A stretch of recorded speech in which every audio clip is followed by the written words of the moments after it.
Morning, David. Morning, Bill. You're without mask? So far. I don't know if somebody comes in the door. I've got one right here. Yeah.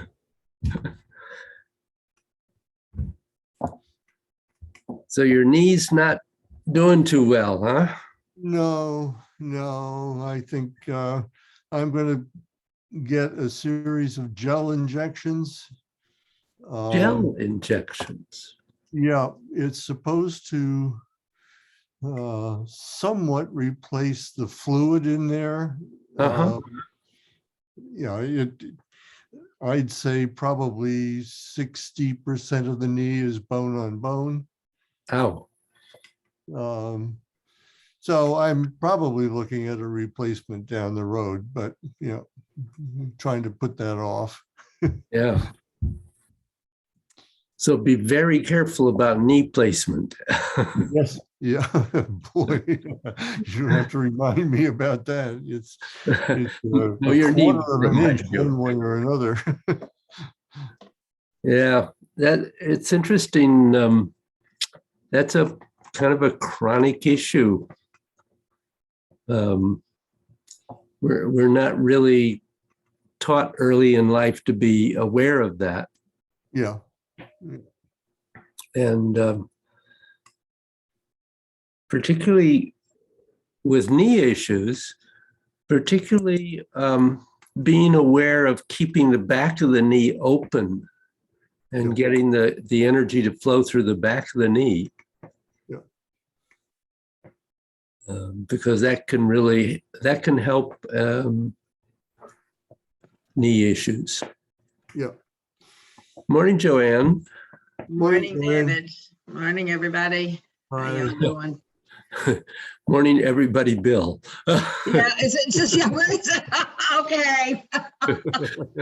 Where is everybody? I don't know. Well, I have three little boxes at the top and you, and I thought, who's that other person? But it's you and double, David, so. Oh. How are you this morning? Oh, it's not been a good week. I've had somewhat of a relapse on my leg. I'm not sure Oh. why. So it swelled up again and was painful, and then some garbage at work this morning, just like, meh, somebody sent an angry Facebook. If you're angry, don't put it on Facebook, please. Yeah, right. Matter of fact, stay off of Facebook. Stay off of Facebook. This person is not well, and she's angry, and not personally at me, but at the organization. So it was just like I had to share it with people. I'm trying to step back from it, but those things are always emotionally jarring anyway. Yeah, of course. So I'm going to have to deal with a bit of it. I probably have to get off a little bit after 10 just to go deal with some of that. But it's a nice day. The snow is beautiful. That's good. You look at the good side. Going right? to the positive. Look at the positive. The yin and the yang. Right.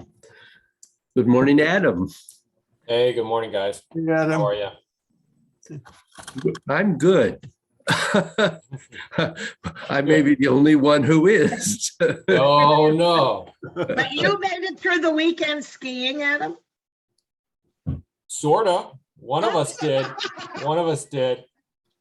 Yeah. What does that mean? My brother got caught up on a little patch of grass. Oh, ouch. Took a little tumble. Yeah.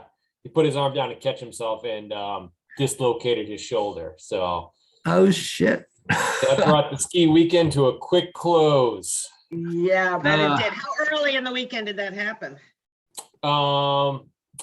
It was our real first full day. It was Saturday. We were going to be there till Monday. But this is the brother that broke his leg last year skiing. So his wife was not pleased. No. The wife who said, don't hurt yourself was not Exactly. pleased. And said, well, don't come home. That, I don't want to see you come home early now. You went on this trip, suck it up. So, So we just spent the weekend hanging out in the like ski lodge. Well, Yeah, that was that. That That was that. Oh, that's too bad. I'm sorry. Yeah. I'm glad. I mean, he's all right. It wasn't anything major. It ended up being a minor injury, but yeah. Did you guys ever watch? There was a movie that came out a couple years ago, Force Majeure. I didn't watch that. No. It's I know the name, but yeah. it's kind of a funny movie in a way. It's about a family who goes on a ski trip, and the husband and wife get into disagreement, and the whole movie is just watching like a slow burn argument between a married couple. Oh, I've never seen the ads for this. Now that you say it, yeah. I suddenly found myself living in that movie. We're in a tiny room. They keep arguing on the phone and hashing out every other marital issue that had come up, right? Like this was the cat. I'm like pretending to keep busy, like I'll wash the dishes again, like because it's one tiny room, like I can hear everything, and I'm like, this is uncomfortable. Oh, yuck. Yuck. Oh yuck. boy. Yeah. Good times. Glad to be going back to work today. From the frying pan into the fire. Yeah. Well, you just deal with those nurses. That's Yeah, it. really. That's it. Morning, Sorry, Mr. I'm late to Biden. the party, but sorry, it Hey, Feels sounds like there's trouble in Nurseland. No, not in Nurseland. Or maybe there is, but well, I guess I'll find out, but yeah. So Nick is not feeling well, so I think he's not going to join us today, probably. Mhm. Okay. So how are you, Mr. Bynum? Everything's good here, other than our icy slope of a lane coming up to our house. Oh, It well. was ironic. A guy came to and actually sort of voluntarily plowed it because he had left some building materials in our parking lot that are supposed to go further up the hill. And when he plowed it, he managed to just make it a solid sheet of ice instead of the nice little ruts I had created for our car to go down this one slope that's about 30 degrees. And so now it's a ski slope. So Well, Get don't further away from it, Adam. Yeah, right. put your brake on. Oh, well. We all have our weather issues. yes, if these are our biggest problems, we're just doing fine. Absolutely. Absolutely.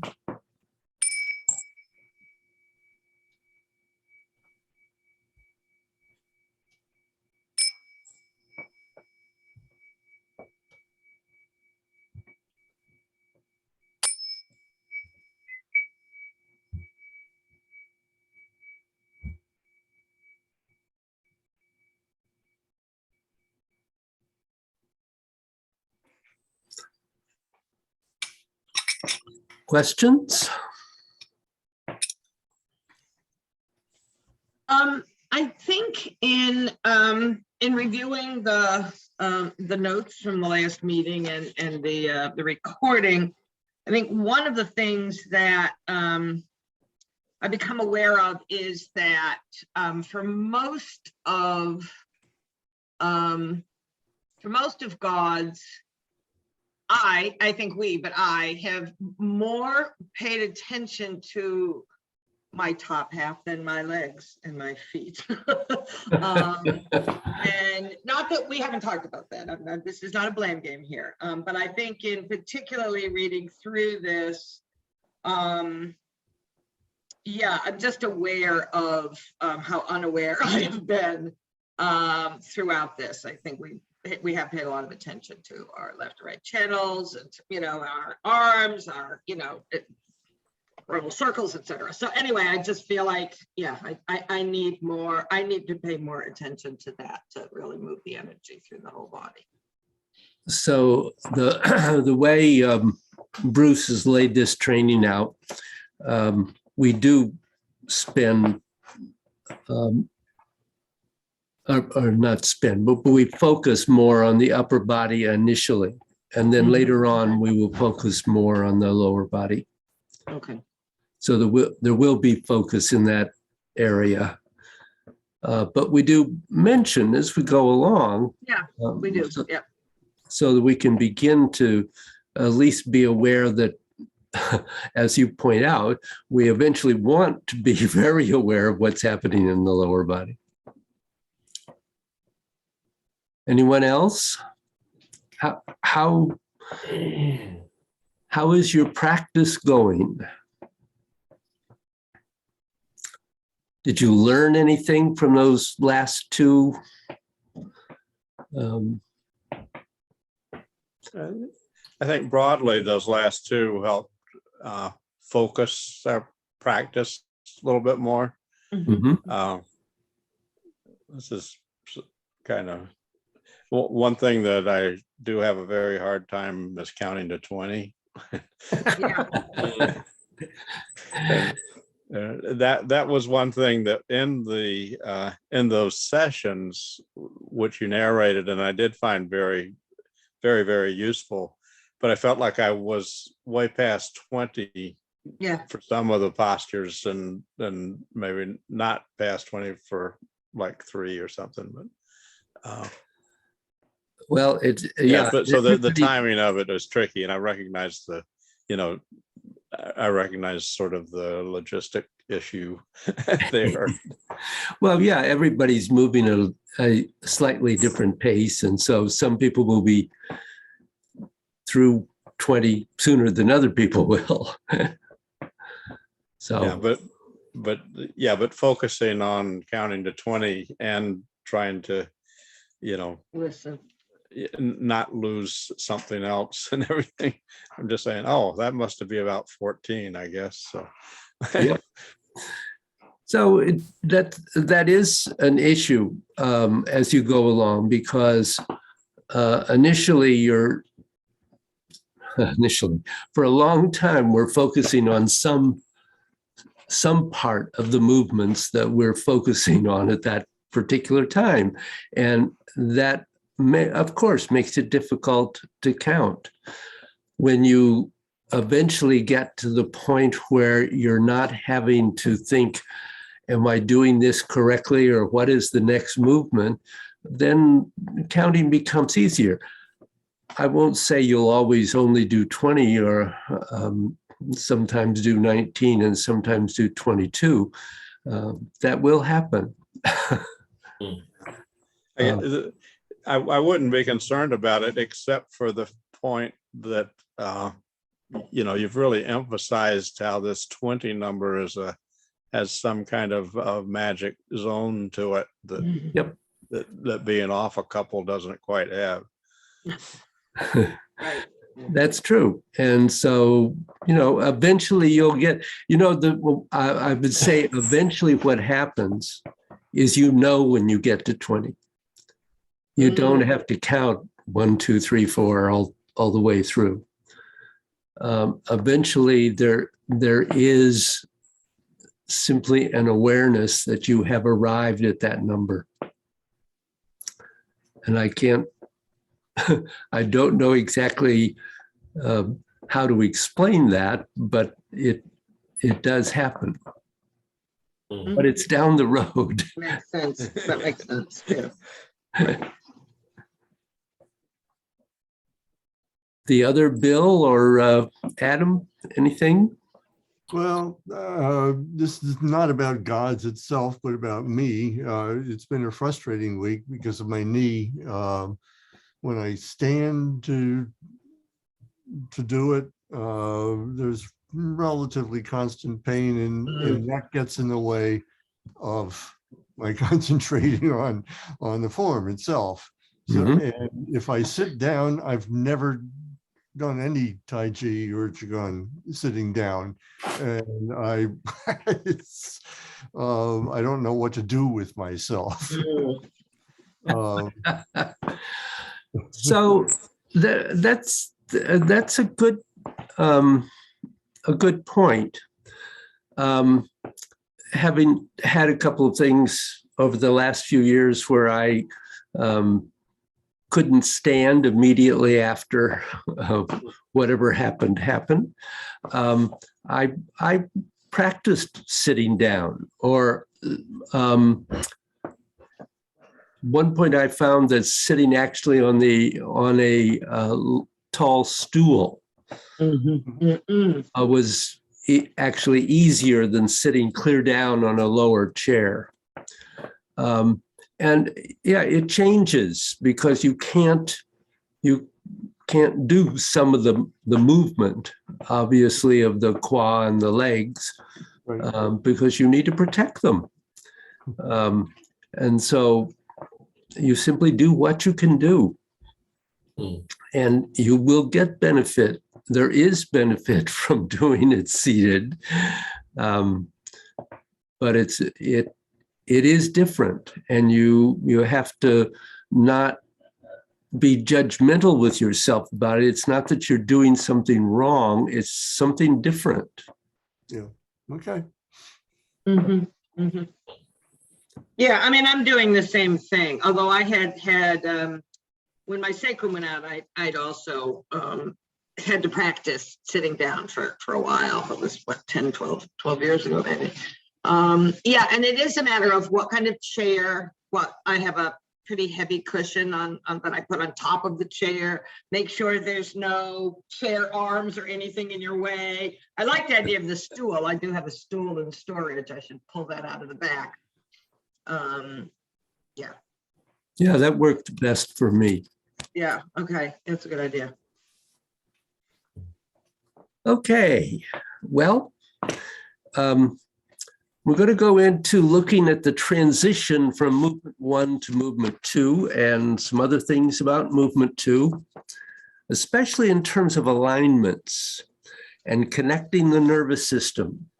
And depending on how much time we have, we might go into a little more about Taoist belly breathing. So if you have any Qigong or Tai Chi that is repeating the same movement, even without the feet moving or changing, you have to have a transition, because the energy of your body is going in one way and then you want to make it go in another way. And you have a transition simply so that the flow is uninterrupted. What comes later is building and increasing what came before. And that's why transitions are important, because if you just stop and start doing the second one, it's a bit like arithmetic acting, like 1 + 1 + 1. Whereas if you have a transition, it may be more like going from 1 + 1.5 + 2 + 2.5, however large or however small. It's going to be a distinct increase. And it is also what allows you to maintain the smoothness of your movement. If we look at movement 1, the big thing about it is to get your body online and getting the up and down flows to be going very strongly inside you.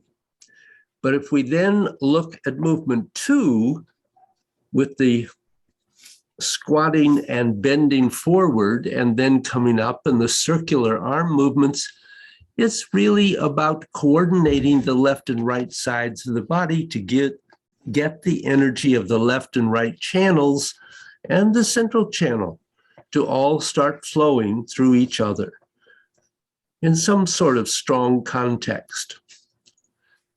So here's an important thing. As you finish movement 1, what's going to happen is that you, without stopping, your hands are going to fold in and rise into movement 2. And there are several things we want to look at. After you've done gods for a couple of years, you're always going to have a smooth transference of energy and a smooth opening and transference of energy through your nervous system, because you've gone through the 1,000 times when it wasn't, and then you worked on it until it actually got to be connected. And then by doing it more and more, eventually you arrive at a smooth flow. Now we have to start thinking about alignments. If you want to get your energy to be moving through your body, and even if it's going to go from wrist to fingertips, it's going to have to somehow pass through your shoulder, your elbow, your wrist, your palm, and your fingertips. If the shoulder is smoothly connected to the elbow, that's not going to be a problem. But maybe you have to have maybe the ability to have your mind actually get the chi to go through your elbow, and then to have it go through your wrist and through your palm and through your fingers isn't there. Then it can take some work, because each of those spots is a place where the energy of your body could become disjointed or have power fluctuations. So instead of being 100 at each place, you could have 10 there and 50 there and 30 here and not be connected. But there is also the fact that you have your nervous system. You're completely comfortable going from your back to your shoulder's nest, but when you hit your elbow, all of a sudden the buzz starts increasing. And one of the things that can cause the buzz to increase, besides your mind, and your mind could correct it, is that if your elbow is not connected, you get a buzz. But if you actually opened up everything in your arm so that it was aligned, then the buzz would go away. So the proper alignments of the different parts of your body are going to reduce the glitching in the joints, which is where you're getting the buzz in your nervous system. And that means you do not have a clear flow in your nervous system. So by focusing on the alignments, being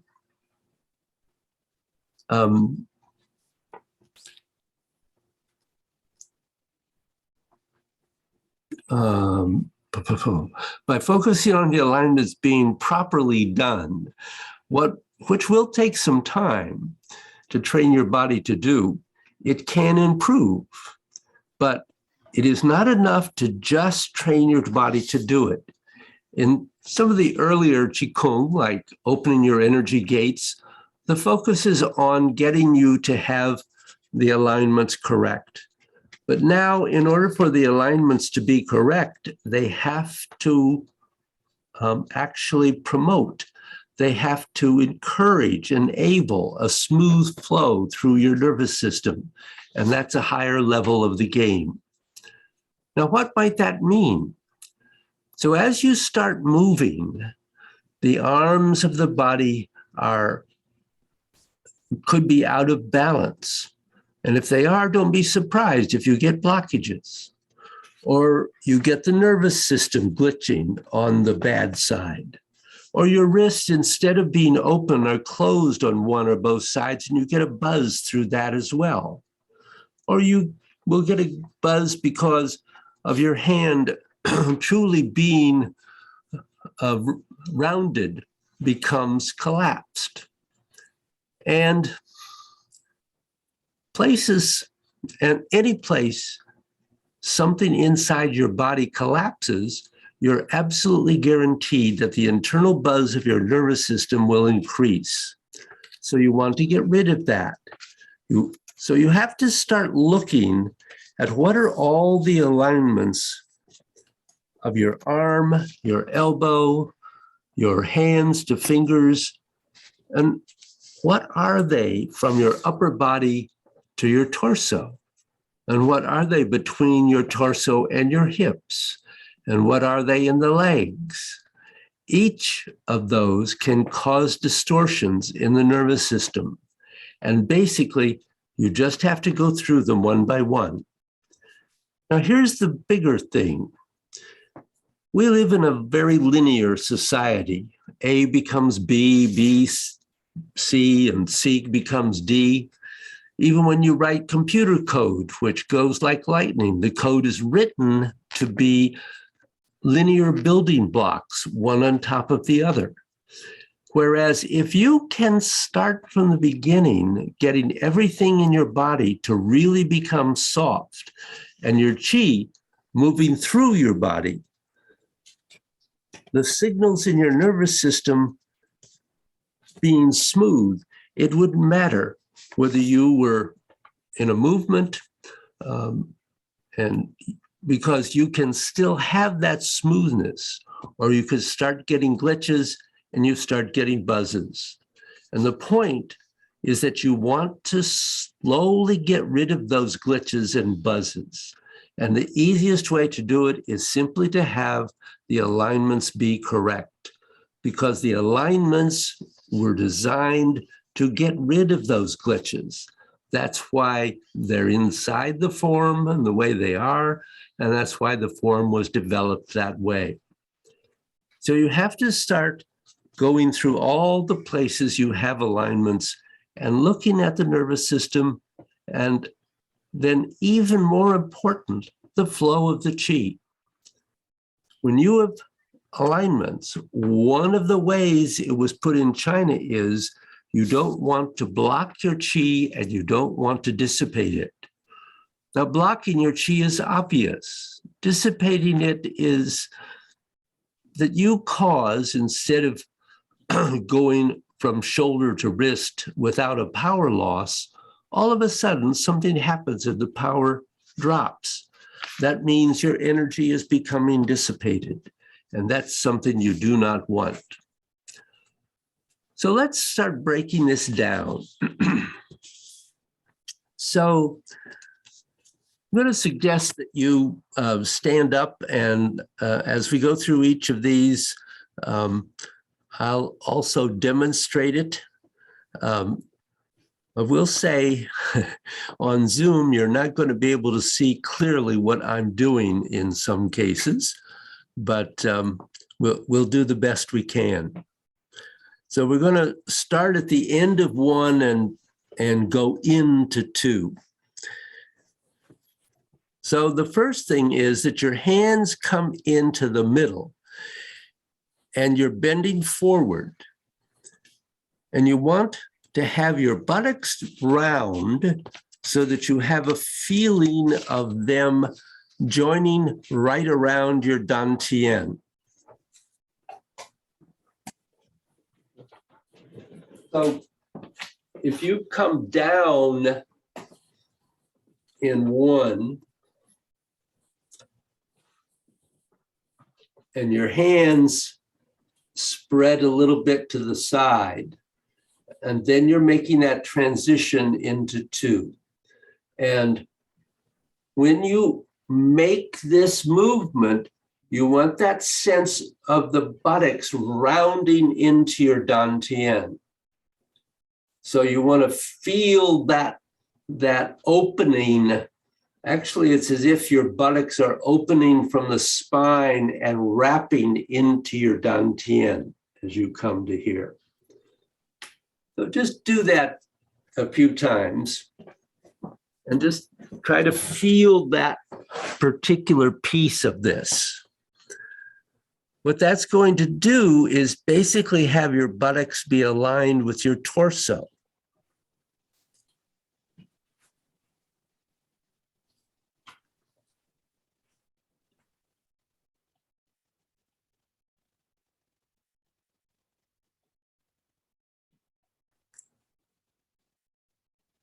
Joanne, you can just do the transition, not do the whole Right. movement.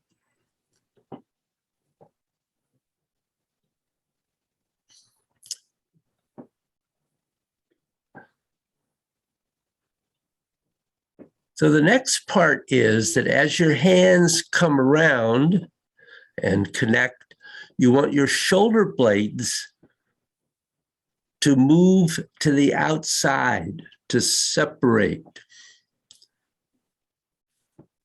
So you want your shoulder blades, you want a sense of opening from your shoulder blades to your fingertips. So when you have completed one and you're going into this, not only do you want the buttocks to round into your dantian, but you want the shoulder blades to move out at first. So it's kind of interesting that they move out as your hands come in, and actually they're going to continue to go out as you go into the rest of the movement. But we're really interested in that first movement. As the hands cross, you want the shoulder blades to be separating.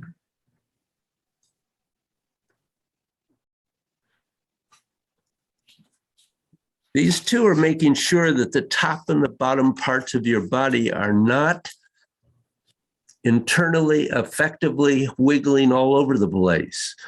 So there's no flopping at any moment.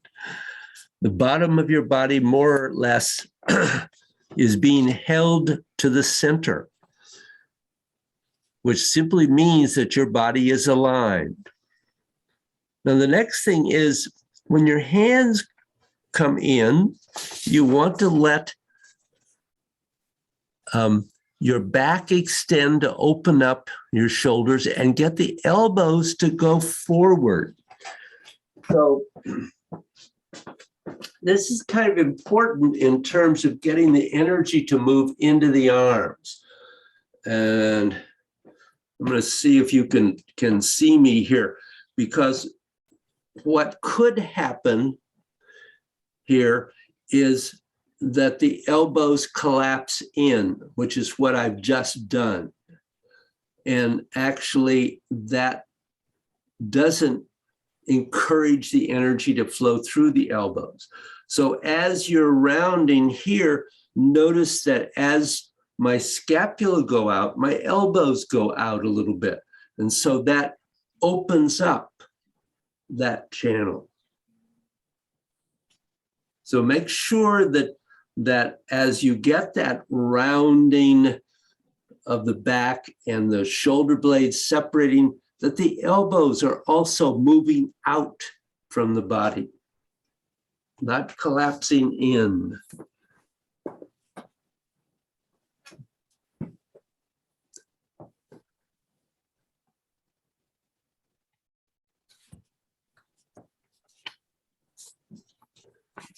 And that movement should open up the flow from your spine all the way to your fingertips.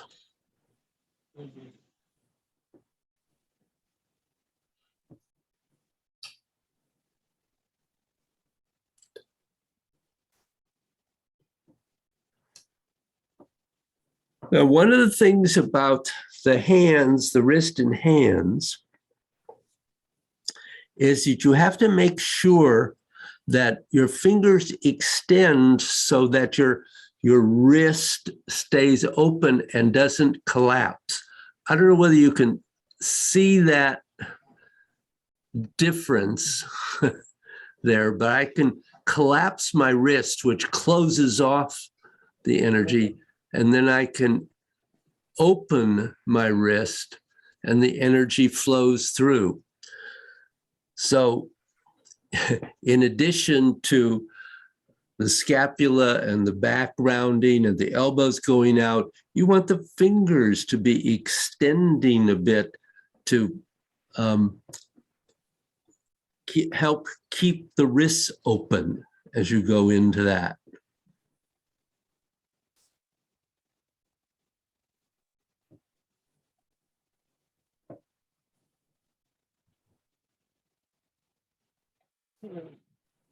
So can you get that sense of the wrist opening? Mhm. Now, one more thing here. One of the basic principles is that you always have to flow from the top of your body into your lower dantian. So from there, you can send it anywhere in your body that you want to or need to. But the first thing is you need to be able to sink your chi into your lower dantian. And to facilitate that, your chest has to relax. It actually becomes like a bowl that allows the water to just fall down. So this is, it's interesting. This is somewhat related to one of Yang Cheng Fu's important points, which is often translated as round the back and sink the chest. A little bit misleading, but this is certainly what we're talking about. Rounding the back is that whole movement we were just discussing parts of.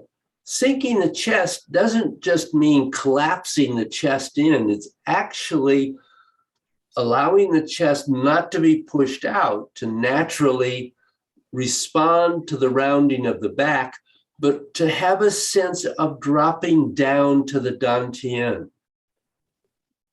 So as you do that movement in the transition, you want to have a sense of your energy dropping down into your dantian.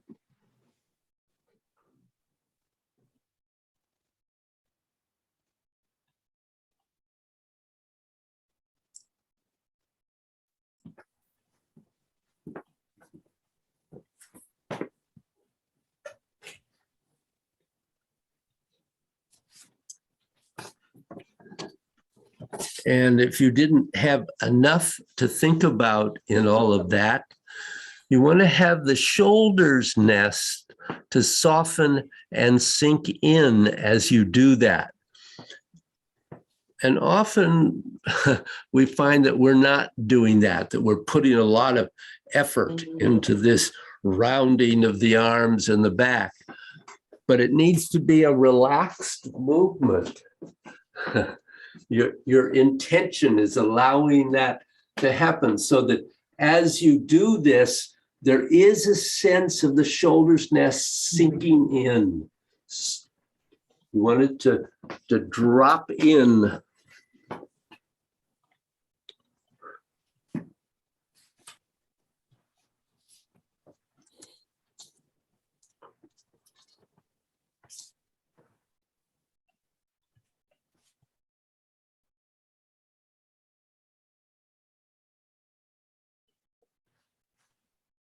Now, the one other thing that helps actually in sinking the energy down to the dantian is having a sense of the qua rotating forward. And I intentionally am saying the sense because it isn't making a big movement in. You're not closing off the perineum or moving the knees in. But as you go into that movement, into that transition, there is this sense of the qua also folding in to that position.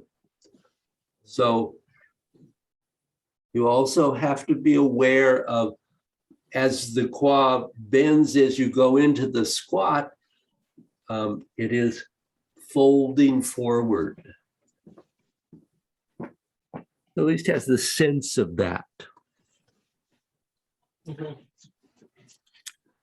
So with the shoulders and back rounding and the chi dropping down, that movement of the qua actually helps it to naturally collect in the lower dantian.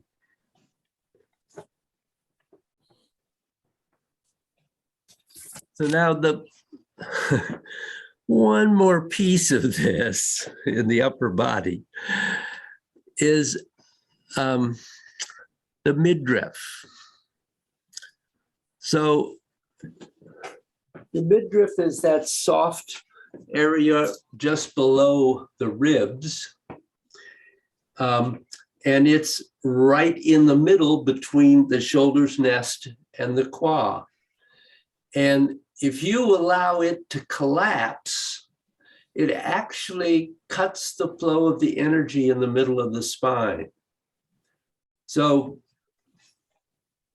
again, this is one of those things that I'm not sure that you can see this on Zoom, but I'm going to do that transition and collapse my midriff and then do it not collapsing. So if you go into this, so I let my midriff collapse there. But if I do it here and keep it open,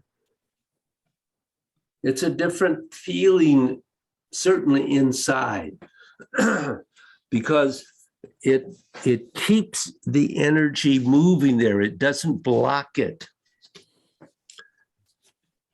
And you really have to find how to keep that open from somewhere perhaps deeper in your body.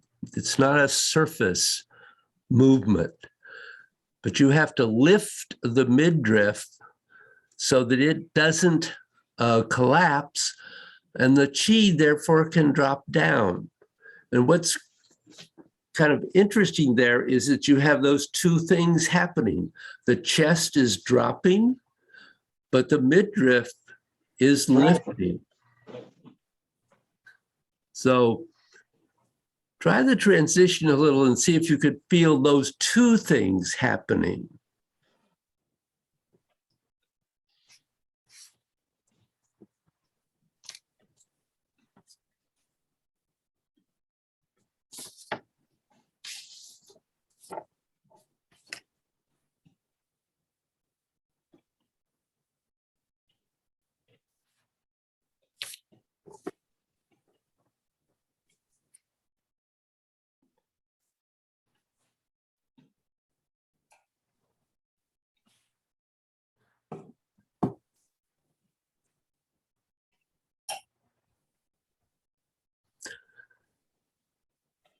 So these are some of the beginning things in the upper body. And as I said earlier, we'll get to the lower body a little later in the program.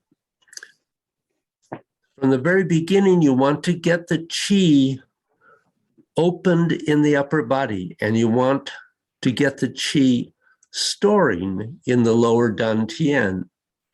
So anybody have a question right at the moment?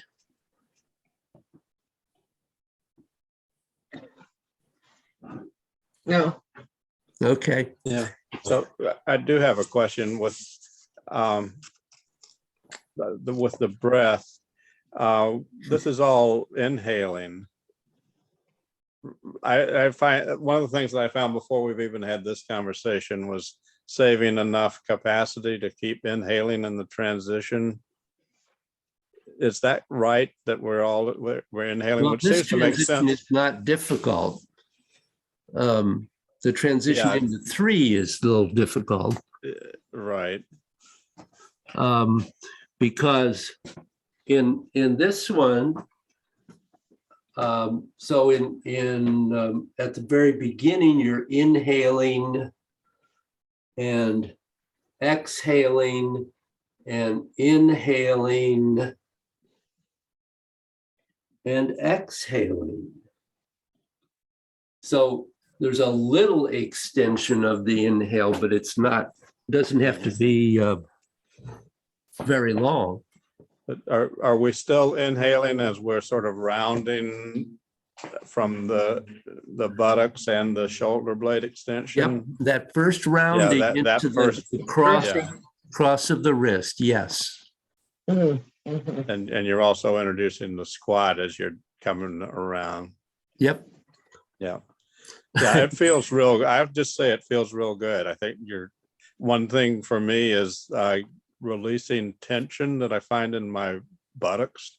Uh-huh. to allow that coming around, and your comment about the shoulder's nest and those things, keeping that open. It's a relaxing, sort of a controlled relaxing into it is the way that I'm envisioning it. It's a release. Yeah, David, I got a question for you. sure. With the midriff and keeping that open as you go down into the squat, I'm finding I have to release the tuck of the pelvis to keep the sides of the midriff open. And is that right? I'm finding if the pelvis is still tucked as I go into the squat, it's causing the front and sides of the midriff to like crunch down together. Why are you doing that, Adam?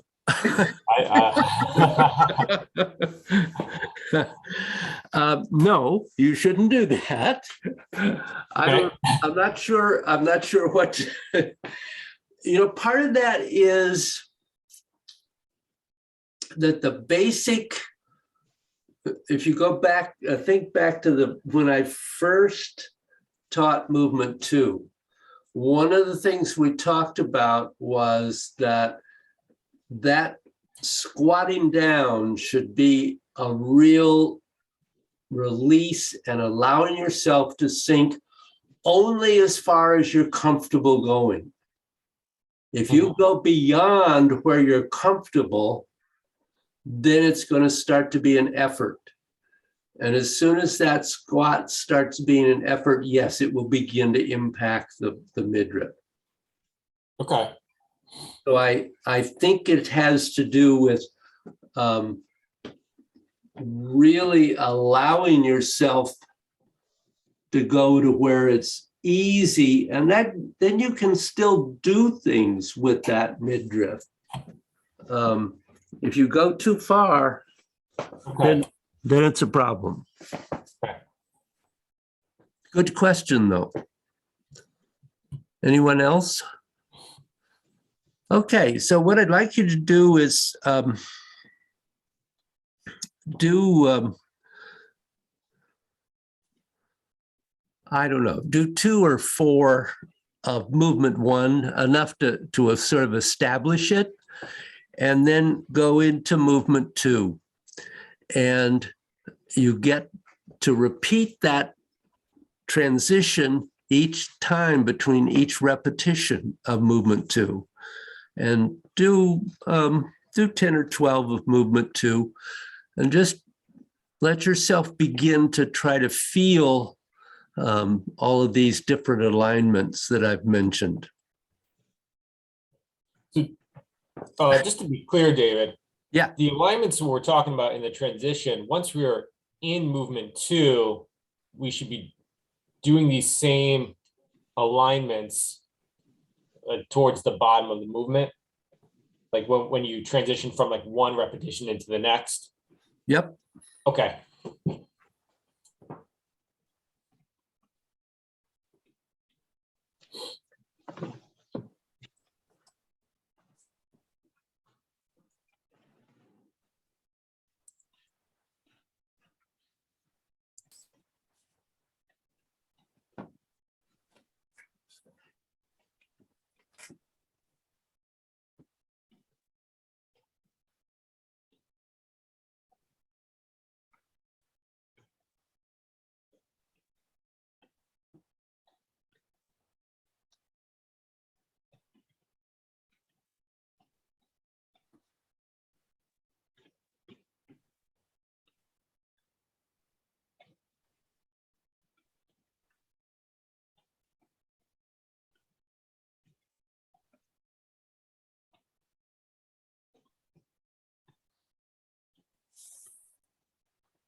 Okay.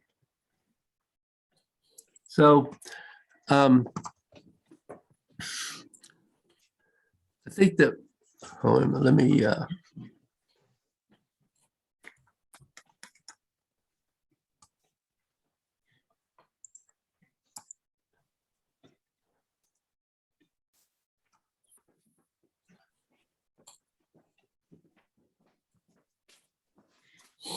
one of the things I felt with at least a couple of you, but I think everybody needs to be aware of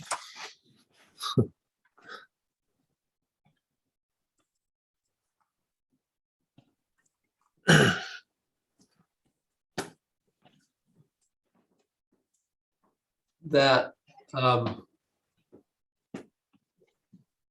you were everybody was very aware of making this connection and then coming up, and I felt it's kind of interesting. I felt like you were losing this part of the movement. You were very focused here, and it started well, and then it was like your mind started thinking about the transition here. And what we're trying to do at this point is extend that energy out to your etheric body. And you want to feel that before you start going down. And so don't, and I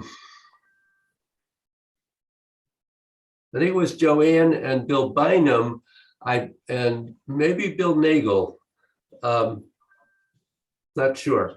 But everybody be aware of at this point, not losing it, because it doesn't collapse here and then pick it back up. That's stopping and starting again.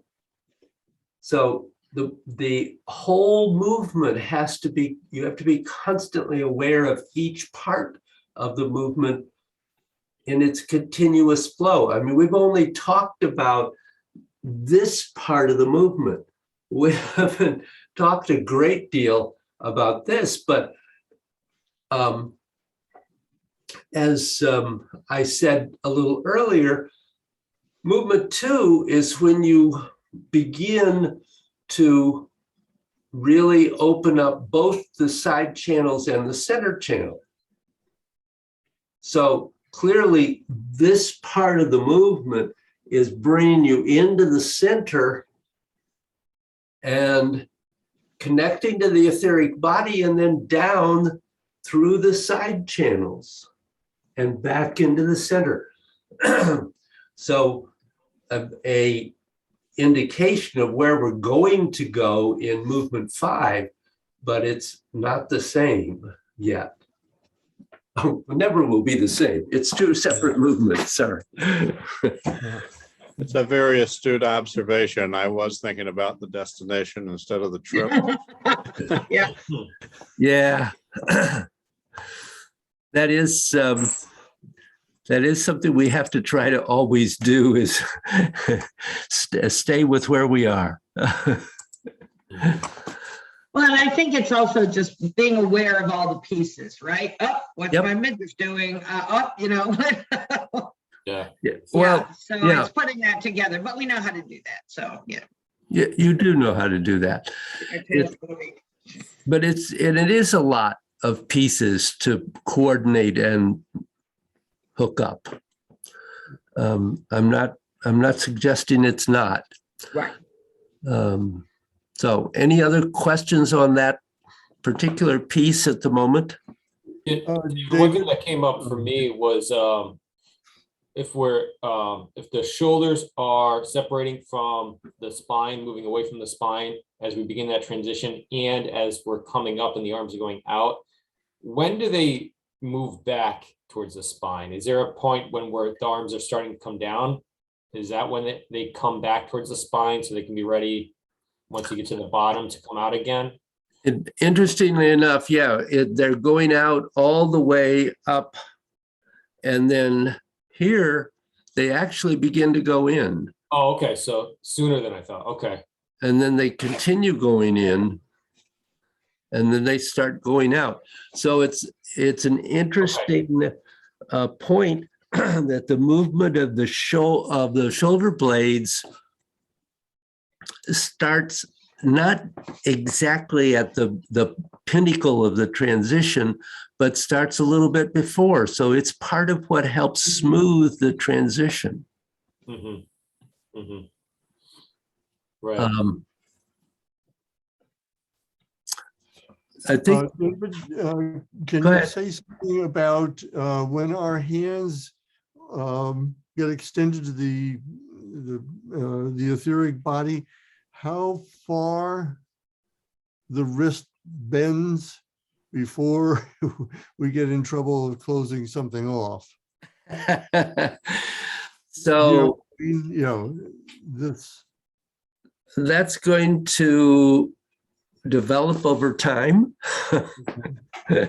actually, but that's a very good point, Bill, to be aware of, that you have to find where is it that you can allow the wrist to bend, that you still can keep the wrist open. And initially you can't do it when you bend the wrist all the way.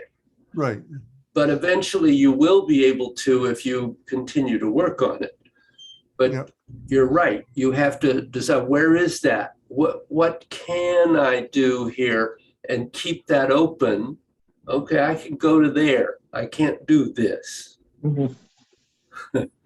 So that's a matter of individual matter of what you're capable of doing. Okay, because when I watch you doing it and I observe, how the wrist is almost cocked and I do it, I know I'm closed off, Yep. Yeah, okay. I've been doing it longer than you have, Bill. Yeah. That's all it is. Other questions there? Okay. I'll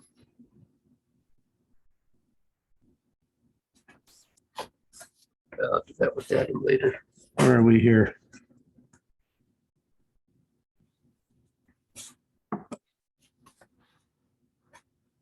Well, actually, I think I'm gonna stop here and we'll look at the belly breathing in God's at the beginning of next time. I don't really have time to go through what I need to cover there.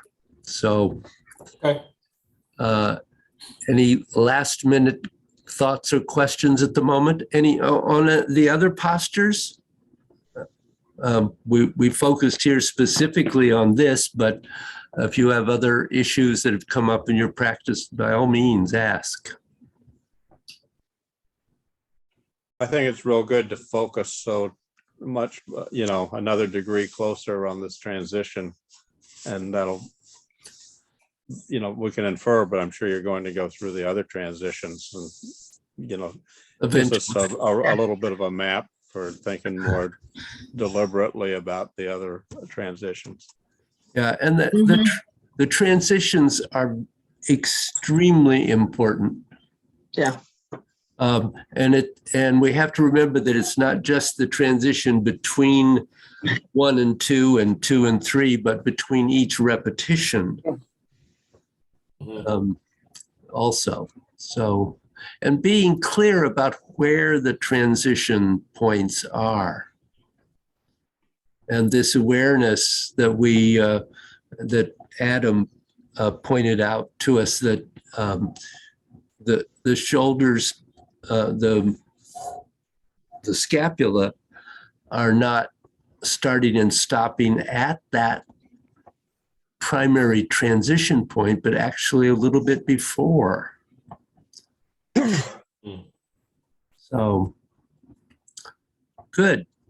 Well, have fun. Practice, practice, practice. We will. Good. I don't want you to be bored. Oh, thank you, David. Never thought of boredom in this class together. Good. All right, guys. Thank you very much. Thank you. David, good Thank session. you.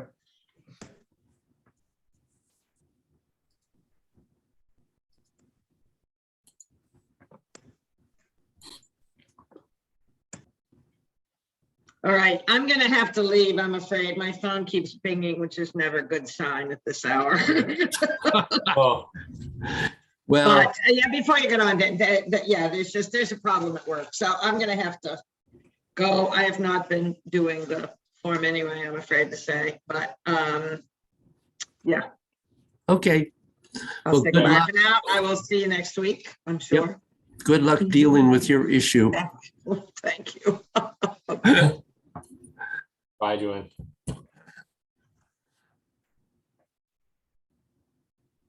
Did you have any other questions about any of that, Adam?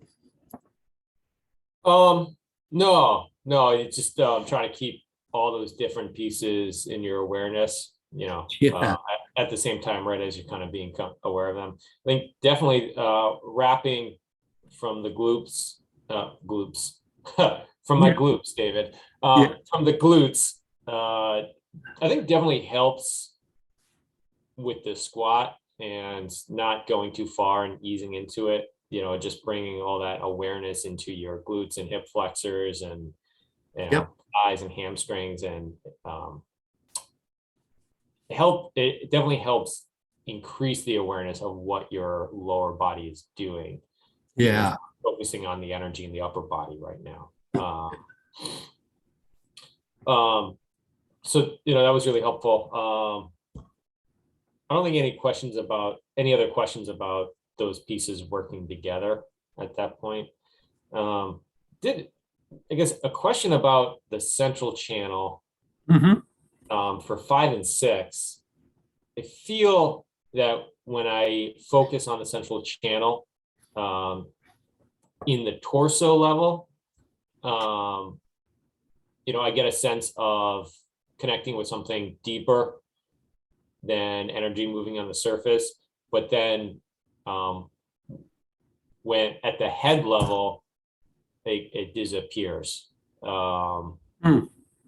So it seems like, when I'm bringing energy from the central channel to the side channels or back, whether it's 5 or 6, it seems to have that deeper awareness, but up until about kind of the shoulders, so, Yeah. it seems more like the awareness is kind of like in my face, the Mhm. face like coming down the back of the head. Should I just stick with that, and in time, that awareness should move deeper? Yes. It's, I think what I think, and well, what I think is that you're not really into the central channel of the body yet, but That's you're what getting deeper, you're getting closer. That's what I kind of guessed too, that I'm probably not really there, but Yeah, because I think when you get into the central channel in the body, it will extend through the head. okay. But that can take a while, quite a while. Yeah. That's kind of what I figured, that you kind of slowly work in on it and you think you're there, but then, the next time you come to it, you discover that you're not quite, there's something deeper. Yep. Yep. Okay. Cool. Yeah.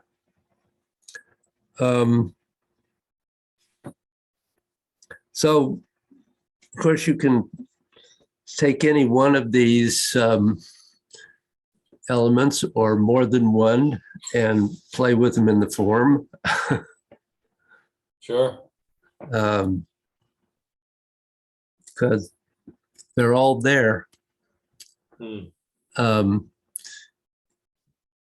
mean, right, the nice thing about the first part, the first two grasping sparrow's tail, if you will, left and right, is they're great places to play with all those things we were talking about today, because you're going into movements where everything needs to be rounded Mhm. and connected, to say the Mhm. least.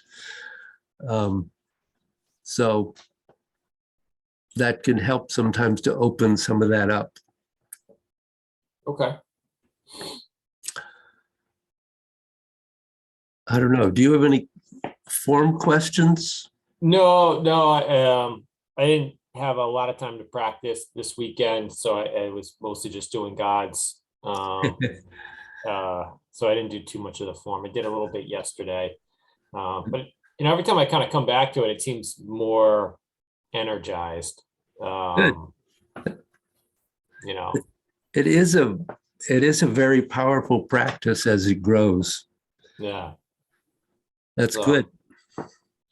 So I'll work hard this week. I'll come back with form questions next week. How about that? Okay. I'm sorry your brother interrupted your weekend. Well, no, it's all good. It's part of what makes skiing fun, right? Right? That little bit of exhilaration, right? You're doing something slightly dangerous, Yeah. finding how in control are you Or not. or not, testing your skill, right? And it's a product of anything, right? Like the further into it you go, right now you need a bigger and bigger challenge to get that same feeling. So Yeah. another example of chasing feelings in the world. But the further down that trail you go, right, the consequences become more dire, right? Yes. So don't push it too hard. don't push it too hard. Yeah, it was kind of a goofy little fall too, because it actually wasn't in like a challenging part of the mountain or trail. It was just, kind of like where the trail flattened out. Yeah. And there was just kind of a patch of grass, and I don't know if he tried to get fancy going around it or what, but somehow got caught up and did a face plant. But just when he went down, he put his hands out to catch Yeah. himself, I think. Yeah. Pop that thing right out. But That hurts. yeah, he looked like he was in a lot of pain. Yeah. I can't say I've never experienced it, but he looked like he was hurting pretty bad. But, And I gather you weren't able to just pop it back in right there. so we didn't know it was dislocated. Oh, He kind of recovered, and we're sitting there, and he's like, I really can't move my arm. Like something's wrong. My arm's killing me, and like I can't bend at the elbow. So we actually were thinking he might have broken his arm. yeah. And then it's 0 degrees. You're halfway up a mountain. The wind's blowing. Like we didn't bother to try and like take his coat off and try and look and see what's going on. Yeah. It was just like, all right, well, you think you can get down the mountain? Like how are we going to get down to the mountain and get to the hospital and get it checked out? So, but even if we did find it was dislocated, yeah, I don't think I would try and pop that back in. Like, they put him under light sedation to do it. Yeah. It was pretty painful. So, You read in all these stories about somebody doing that yeah, on the spot. right. I've sort of wondered about that. Yeah, I think that's what they used to do back in the day, but we don't have to do that anymore. So, Yeah. and things can go wrong too. Sure. Like you Sure. don't want to pop it back into the spot and like pinch a tendon or ligament, or, get it aligned wrong, Yeah. Also having never popped one back in, like, I don't really know what the technique is, so. Right. Yeah, I'd be really hesitant to do that unless it was like a life or death situation somehow, so. Yeah. But he's recovering, once it's back in, it's just like a little sore, so Yeah. anyways. Is he banned from skiing for the rest of the winter? He might be banned from skiing forever. Yeah, I don't know. I mean, yeah, so